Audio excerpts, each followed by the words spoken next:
Oi, gente, tudo bem?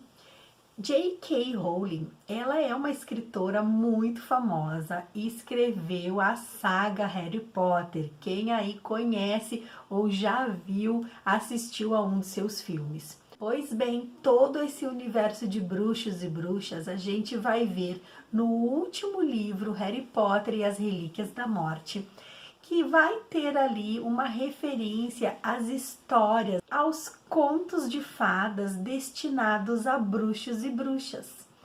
E a J.K. Rowling, ela tá falando de os contos de Beedle. Beedle em inglês é besouro. E aqui ela até fala sobre uma xilogravura, né? Sobre uma característica, assim, de uma pessoa barbuda, né? Que conta todas essas histórias.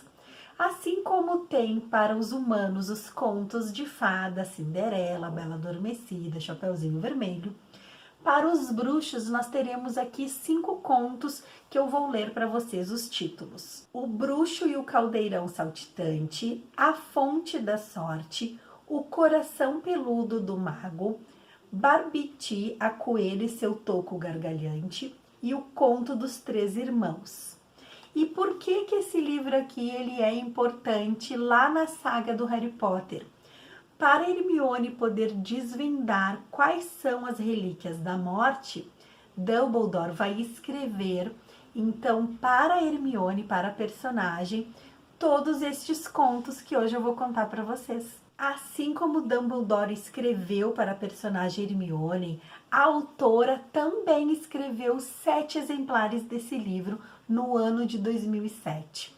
E esses 7 exemplares, eles foram presenteados para pessoas muito especiais da nossa escritora. Um dos seus exemplares foi leiloado no site da Amazon e ele conseguiu, assim, olha, a quantia de quase 4 milhões de dólares.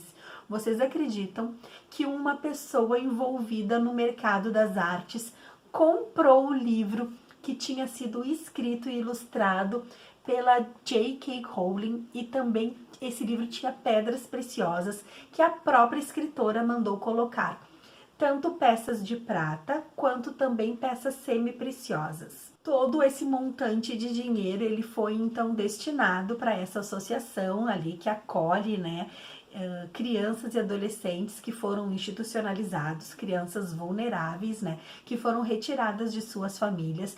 Então essa associação procura dar voz para essas crianças, né, falar dos maus tratos e também acolhê-las em suas situações ali de vulnerabilidade social. E já na introdução, a escritora vai dizer que assim como para a raça humana existem os contos de fada, para os bruxos também. E que esse personagem aqui chamado Beedle, o bardo, ele conta essas histórias que são passadas de geração em geração. Dos nossos 3 bruxinhos, o Rony, o Harry Potter e a Hermione, somente o Rony conhecia as histórias. Os outros 2, por não terem sido criados em famílias de bruxos, não sabiam do que se tratavam.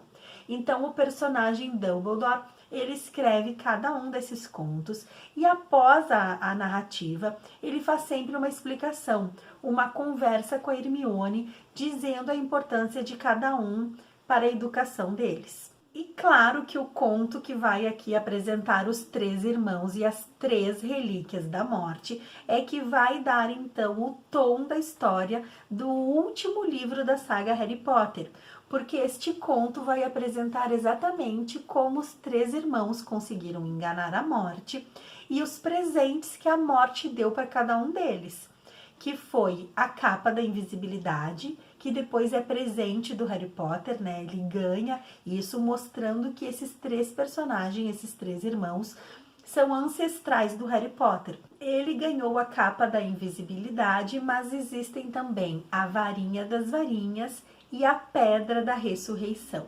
Mas isso é história para um outro post. Hoje nós iremos conhecer um pouquinho do universo da escritora Rowling através desses 5 contos que eu vou contar aqui para vocês. O primeiro conto se chama O Bruxo e o Caldeirão Saltitante e conta a história de um pai que era bruxo e ele ajudava todas as pessoas daquela aldeia, né? Cada vez que alguém estava doente ou precisando de alguma coisa, batia a porta do bruxo e pedia ajuda para ele. O pai sempre ajudou todo mundo e o pai veio a falecer, deixando então de herança para o filho um caldeirão e dentro desse caldeirão um pé de um par de pantufas bem fofinho e macio, com uma anotação ali, um pergaminho que dizia que esperava que o filho nunca precisasse utilizá-la. Naquela mesma noite, as pessoas já começam a procurar ajuda pelo filho, né? Dizendo então que a menina estava cheia de verruga, que precisava de ajuda, e o rapaz, sem querer ajudar ninguém, começa a enxotar as pessoas. Ele, na verdade, achava que o pai tinha fortunas, que o pai tinha juntado muito ouro porque ajudava as pessoas ali, como se ele cobrasse pelos seus serviços. E aí o caldeirão fica muito revoltado, começa ali a se transformar em muitas e muitas verrugas. O jovem acha aquilo tudo muito nojento e vai dormir. Só que o caldeirão fica batendo a noite inteira do lado da cama dele. Na manhã seguinte, mais um aldeão bate à porta do jovem bruxo pedindo ajuda porque a sua jumenta sumiu. E o rapaz está furioso, já não tinha conseguido dormir à noite e enxota a pessoa dali. Daqui a pouco o caldeirão começa a urrar, como se fosse a própria jumenta desaparecida. Então, além de já ter verrugas naquele caldeirão, também tinha gritos e barulhos de um jumento. A terceira pessoa que bate a sua porta é uma moça que tem um bebê. Esse bebê tão lindinho tá passando mal, tá vomitando sem parar. E ela também vai pedir ajuda do jovem bruxo. O que vocês acham que vai acontecer com o caldeirão? Vai começar a vomitar também. E aí o menino percebe que não tem como, que ele vai precisar ajudar todas essas pessoas, senão o próprio caldeirão não vai deixá-lo em paz. E aí ele sai pelas ruas ajudando todo mundo, fazendo feitiços com a sua varinha. E aí o final da história é: você precisa se doar, você precisa ajudar o próximo para também ter paz de espírito, para também ser feliz. O segundo conto se chama A Fonte da Sorte e vai trazer aqui então 3 personagens principais, que são 3 bruxas, que se juntam para poder chegar até a fonte da sorte. Apenas uma pessoa pode se banhar ali naquela fonte e ter então a sorte, o seu problema resolvido. Cada uma das 3 bruxas tem um problema. Uma delas amou demais um rapaz que a abandonou e ela sofre por esse amor. A segunda bruxa, ela não está mais conseguindo resolver os problemas de saúde das pessoas, então ela acha que ela perdeu seus poderes, que ela não está mais conseguindo solucionar. E a terceira bruxa, ela foi roubada, levaram todos os seus pertences, o seu ouro, então ela quer também a sorte para poder arrecadar tudo isso de volta. E as 3 combinam que as 3 vão tentar chegar juntas à fonte e lá decidir qual das 3 vai conseguir se banhar primeiro. No caminho, todas as pessoas estão tentando chegar até essa fonte para poder pegar a sorte. E elas encontram um cavalheiro com uma armadura, e esse cavalheiro é um cavalheiro azarado. Os 4 acabam se enroscando e os 4 é que conseguem avançar pela colina para poder chegar na fonte. O jardim se fecha e somente os 4 é que vão conseguir passar por todos os desafios até chegar ao final. Ao longo do trajeto, terão vários desafios. O primeiro desafio é paguem com suas dores. E aí, então, uma das bruxas começa a chorar, lembrando, então, todo o sofrimento que ela teve ao ser abandonada. O verme vem, bebe da sua lágrima e deixa eles passarem. O outro desafio é paguem com o trabalho árduo do seu esforço, né, do seu trabalho. Então, com o suor é que eles conseguem pagar. E aí vai todo o desfecho, todos eles vão fazendo os pagamentos e quando chegam lá no final na fonte, eles têm que decidir quem vai entrar e vai se banhar. E aí a primeira diz: olha, eu já esqueci tudo que aquele homem fez para mim, eu não preciso mais entrar na fonte. A segunda bruxa diz que também não precisa mais entrar na fonte, porque ela conseguiu ali com aquelas ervas curar a pessoa doente, que era uma outra bruxa. A outra diz também que aquilo que as riquezas e o ouro já não fazem mais tanta importância, porque ela já consegue agora continuar o seu trabalho. E as três resolvem que o cavalheiro que devem se banhar. E o cavalheiro azarado, ele entra na fonte e se banha. Quando ele sai de lá, ele acaba se apaixonando por aquela bruxa que tinha sido abandonada. E eles ficam juntos e os quatro retornam então para a cidade felizes. Só que Dumbledore vai escrever que a fonte não tinha milagre nenhum, que tudo isso era fruto do seu trabalho, como as pessoas se enxergavam e a fé que cada um depositava dentro de si. Então a fonte era só uma simbologia, né? Na verdade, a nossa força e a nossa garra, ela é interna. A gente não precisa de alguma coisa externa para nos fazer feliz. O terceiro conto é um conto bem triste, ele se chama O Coração Peludo de um Mago, e é um jovem mago que resolve que não vai se apaixonar nunca. Então ele faz um acordo com as trevas, né, com o poder do mal, e ele retira o seu coração e coloca o seu coração numa caixa lá no calabouço, porque ele decide que ele nunca vai se apaixonar. Ele observa as pessoas que amam e acham aqueles jovens amantes pessoas tolas, né? Bobalhões ali, apaixonados, que não se dão conta das coisas ridículas que estão fazendo em nome do amor. Os anos vão passando, várias mulheres tentam se aproximar daquele mago, mas ele está irredutível, blindado e não se apaixona por ninguém.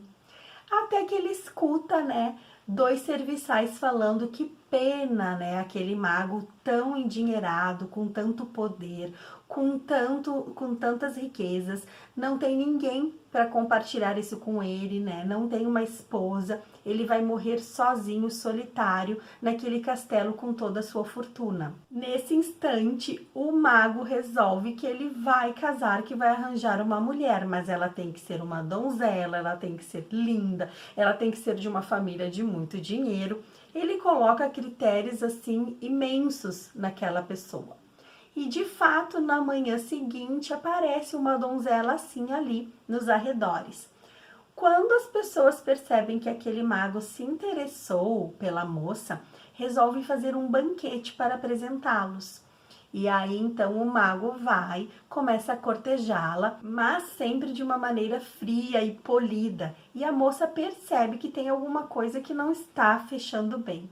E ela começa a conversar com ele e diz que não acredita nos sentimentos dele, porque sente que ele é muito frio, que ele não tem um coração amoroso.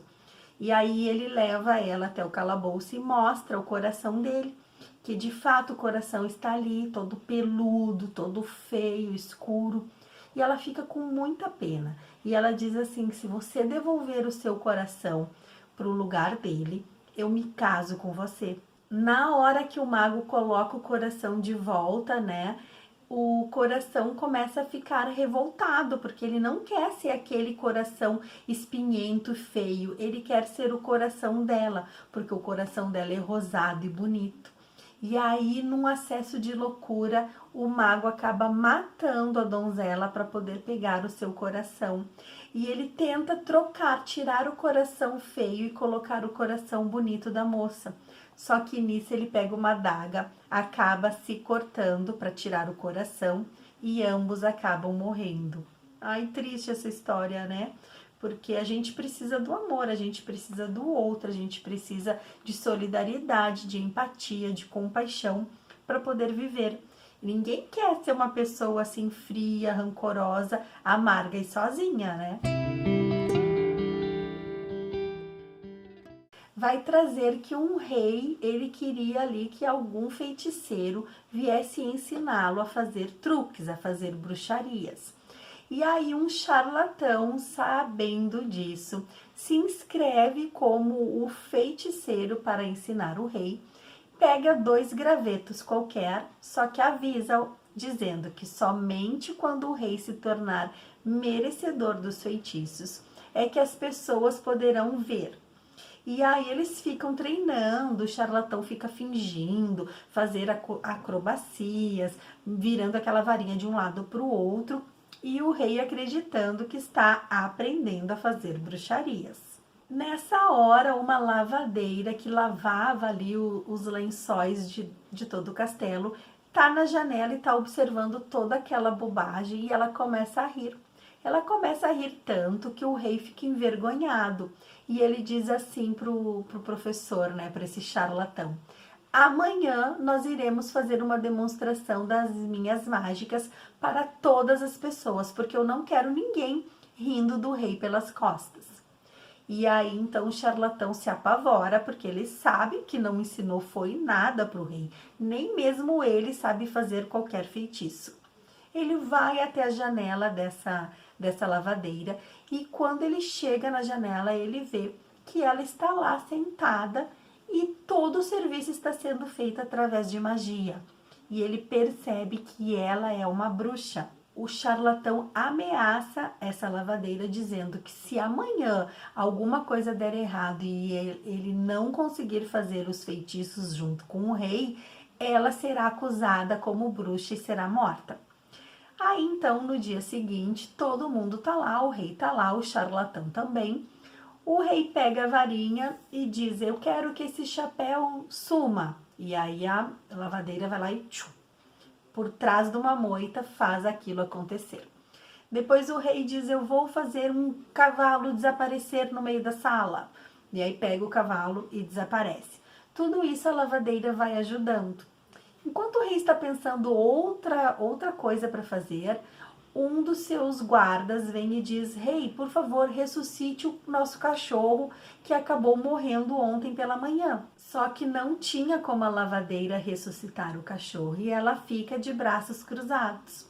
Quando o rei tenta uma, duas, três vezes ali ressuscitar o cachorro e não dá certo, as pessoas começam a perceber que tudo era truque e que na verdade o rei não tinha feito mágica nenhuma. O rei olha para o professor charlatão e ele na hora acusa então a lavadeira e diz que ela era uma bruxa que estava interrompendo ali os feitiços do rei.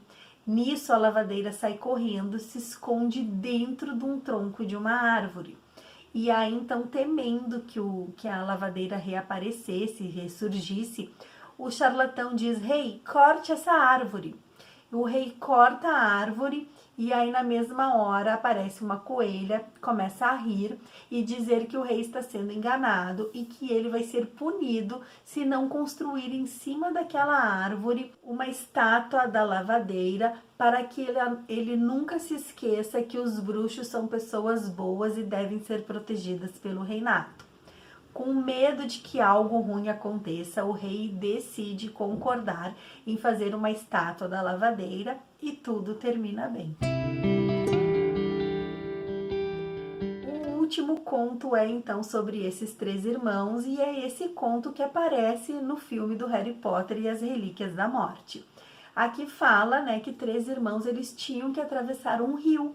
E eles estão lá na beira do rio pensando como vão atravessá-lo e a morte está escondida, porque todas as pessoas que tentam atravessar o rio nadando acabam morrendo. E a morte está querendo levar aquelas três almas. Os três irmãos se reúnem e resolvem fazer uma ponte em cima do rio, uma ponte com feitiçaria. A morte, percebendo que foi enganada, resolve presentear os três homens. E aí pergunta para os três irmãos o que cada um gostaria de ganhar. O primeiro quer a varinha das varinhas, porque ele quer mostrar e assim poder lutar com todos os bruxos e sempre ganhar. Então a morte entrega para ele a varinha das varinhas. O segundo irmão pede a pedra da ressurreição. E o terceiro, que era mais humilde, pede a capa da invisibilidade. A morte tira ali a capa que estava cobrindo e entrega para ele. Todos os três vão embora e eles se despedem, cada um vai para um caminho.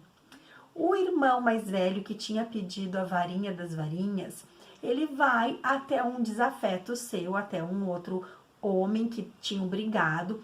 Eles começam a brigar e ele consegue vencer esse homem porque ele carregava a varinha mais forte ali daquele lugar. Ele vai para uma taberna, ele bebe fica embriagado e ele conta para todo mundo que ele sempre vai ganhar e vencer porque ele tem em sua posse a varinha das varinhas. Naquela noite, uma pessoa entra no seu quarto, mata ele e rouba a varinha. O segundo irmão, que tinha pedido a pedra da ressurreição, vai para casa e tenta trazer do mundo dos mortos a sua noiva, que ele tinha sido apaixonado, mas que ela morreu antes do casamento. E ele ressuscita a moça, só que a moça não entende o que ela está fazendo ali, fica muito triste, não consegue se relacionar com ele, sente que ela está fria, que ela está diferente. O irmão fica desesperado e acaba se matando para poder descer ao mundo dos mortos e ficar então com a sua noiva. Com isso, a morte já tinha levado 2 dos irmãos, faltava o terceiro, que era o que tinha a capa da invisibilidade. Esse sujeito sempre se escondeu da morte e ele ficou velhinho até que ele resolveu passar a capa da invisibilidade para o seu filho e foi procurar a morte para seguir o seu caminho junto com ela. Esse conto é narrado então lá para Hermione e é aí, a partir dessa narrativa que Dumbledore faz e que escreve algumas observações, que os 3 bruxinhos da história do Harry Potter vão então seguir em busca dessas 3 relíquias para poder vencer o bruxo do mal, aquele que a gente não pode falar o nome. A autora apresenta todos esses 5 contos dizendo que Beedle, o bardo, ele viveu no século XV e que grande parte de sua vida permanece envolta em um mistério, já dando uma dica aí para uma próxima história ou para um próximo filme.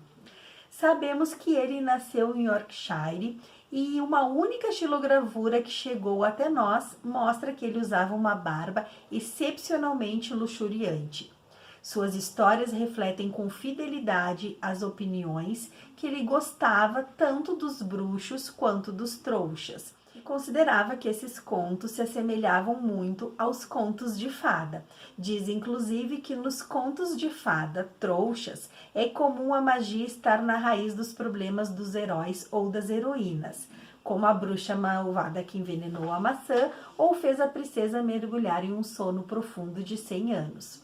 Já nos contos de Beedle, o bardo, ao contrário, encontramos heróis e heroínas que, embora capazes de realizar mágicas, descobrem que lhes é quase tão difícil resolver seus problemas quanto é para nós, trouxas.